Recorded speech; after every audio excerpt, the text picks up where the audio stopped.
We need to start somewhere is part of the answer, which is you could say, well, yeah, there's the farmer, and if it's a medium-sized farmer or if it's the guys that run the cooperative, they're well remunerated. And what about the pickers, for instance?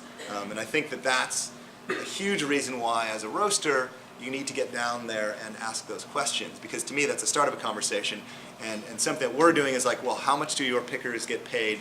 You know, because the pickers in many of these countries are migrant workers. I mean, so, you know, how do you pay versus market, you know, or are you just meeting legal standards, et cetera? And I think that that's something that we are now beginning to write into our contracts with the growers that we work with, you know, whether it's their families, et cetera, if somebody very small. But I think that's an excellent question, and I think that if you think coffee is expensive now, if we solve that part of the equation, and we can actually make sure that the people that are picking the coffee, et cetera, are seeing increasing levels of compensation, then I think we'll really have pulled something off. And I think that, however, the customer still needs to be willing to pay for that. I think that's the piece that, you know, you talked about the candy bar and, you know, what was the wind and the weather. I want to ask, how much does that candy bar sell for?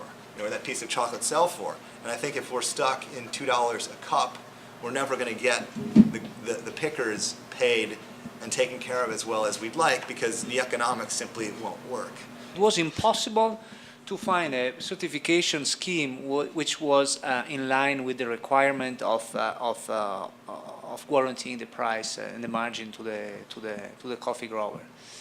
Because as a matter of fact, we discovered something which is now common literature by the more than one economist, many economists talking about these certification schemes, that this sustainable certification scheme, first of all, the vast majority of them, they do not have price premium as a requirement.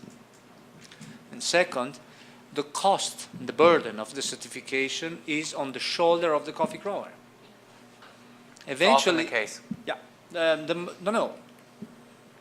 the roaster pays something to the certification entity, to the certifier, to get the label. But the cost of certifying the farm and the cost of certifying the coffee lots is on the grower side.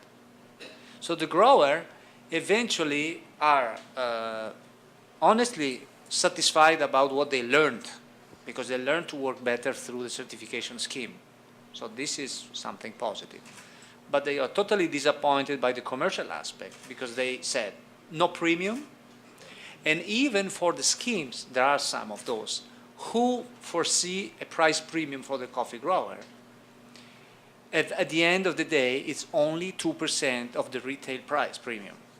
So that means that you have $10 price premium per pound. It's just an example here. Only 2%. Only 20 cents of this premium goes actually to the coffee grower, statistically speaking. So we said, okay, this certification, not for us. We have clear ethical principles, not for us. And also because we would have to certify not single coffee lots, but the whole total production, which would have been a cost which was immense.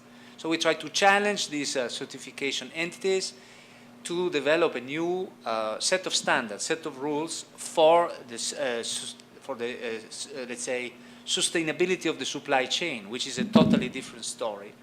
And eventually, we ended up to find that Det Norske Veritas, which is the worldwide leader in certification, developing a new private kind of spontaneous set of rules for the certification of sustainable supply chain.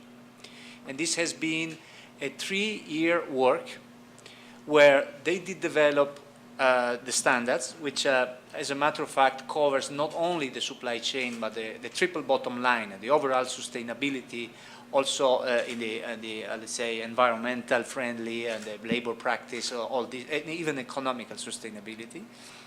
And it has been announced already, I don't remember, 8 months ago we presented this project in Milan, in Italy, and the certification will be issued for the first time.